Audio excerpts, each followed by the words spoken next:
Et dans le budget 2023, l'assurance maladie vous demande des économies et une baisse des remboursements. On parle d'un effort de 250 millions d'euros pour les labos. C'est ce qui vous met en colère ce matin, Lionel Baran. Alors pas exactement. Les 250 millions d'euros, nous comprenons qu'il faut participer à l'effort de guerre et nous sommes prêts à participer à ces économies. Ce pourquoi nous ne sommes pas d'accord, c'est de le faire en prenant cet argent sur la biologie de proximité et d'urgence. Par taxe exceptionnelle Covid, nous le comprenons et nous sommes d'accord, mais pas en cassant cette biologie de proximité et d'urgence. Et c'est ça qu'il nous propose contre la parole qui avait été donnée dans le gouvernement précédent de nous dire, voilà, toute la partie Covid sera dans une enveloppe uniquement Covid et pas dans l'enveloppe de routine. C'est ça qui nous met en colère. Donc le montant, Lionel Baran, vous dites, nous on est prêt à faire 250 millions d'euros, mais uniquement sur la partie Covid de notre activité, c'est ça ? Exactement.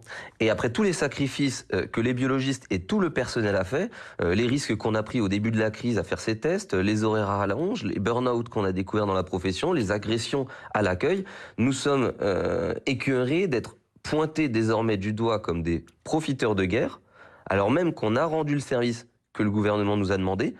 C'est pas nous qui avons fixé les tarifs, c'est eux qui l'ont fixé de manière unilatérale. C'est pas nous qui avons fixé la politique du quoi qu'il en coûte. C'est eux qui ont ouvert les vannes en open bar. Au contraire, nous, on avait proposé de dépister mieux, mais de dépister moins. Et vous êtes prêt à aller plus loin parce que là, vous continuez à faire des tests, mais on a entendu parler hier d'une possible grève des labos. C'est-à-dire que vous porte close dans les labos, ça c'est possible, une grève des laboratoires ?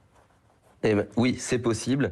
On a eu des échanges avec le directeur de l'assurance maladie hier soir, et donc avant-hier soir, et on a remis le tuyau SIDEP en se disant il y a peut-être une ouverture de discussion sur ces 250 millions d'économies. Mais quand on a vu son interview, malheureusement, on a été extrêmement surpris puisqu'il attaque directement notre mission de santé publique. Et donc, la prochaine phase, bien sûr, c'est un durcissement des actions. Ça peut aller vers la grève et c'est quelque chose qu'on souhaite éviter. C'est pour ça qu'on a demandé au directeur général de l'assurance maladie de prendre contact rapidement avec nous parce qu'on est ouvert à la discussion. Et encore une fois, on nous demande 250 millions d'euros.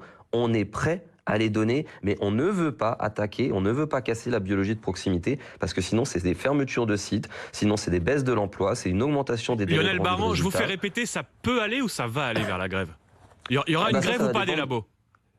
Eh ben pour l'instant, je peux pas vous dire puisque ça va dépendre. On a une réunion probablement tout début de semaine prochaine.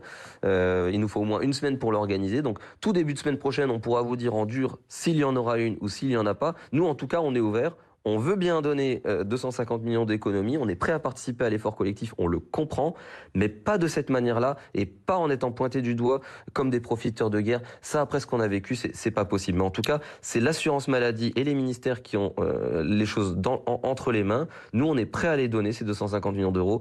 Et si on le fait sur la partie Covid, avec une taxe exceptionnelle Covid, alors il n'y aura pas de grève.